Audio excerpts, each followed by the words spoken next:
आता आपल्याकडे एक संघटना आहे, ते म्हणते की भारताला हिंदू राष्ट्र करायचंय. मी म्हणतो बाबा, सगळं जगत विष्णूचं आहे ना, फक्त देशाला करून काय करणार? हे का राष्ट्रीय संघटनेचा अध्यक्ष आहे का ईश्वर? आता हे संत तुकाराम महाराज कसं सांगतात, विष्णुमय जग वैष्णवाचा धर्म, भेदाभेद भ्रम अमंगळ.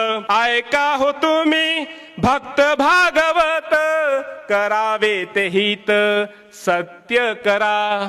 कोण्याही जीवाचा न घडावा मत्सर, वर्म सर्वेश्वर पूजनाचे.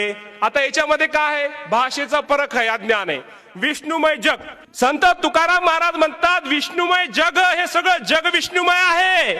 आमचा धर्म वैष्णव आहे. विष्णूचा अर्थ होतो संस्कृत मध्ये हरी, मराठीमध्ये, अरबी मध्ये रब होतो, त्याला पालनहार म्हणतो. आपण म्हणतो ना दे रे हरी पलंगावरी, तर विष्णू त्याला म्हणतात पालनहार सृष्टीचा एकच आहे. आता मला सांगा, फक्त राजकारणासाठी तुम्ही माणसाला तोडता, देशादेशामध्ये विभागता, वैश्विक बंधुत्व सांगतात संत तुकाराम महाराज. कोण्याही जीवाचा ना घडावा मत्सर. आता याचा अर्थ काय?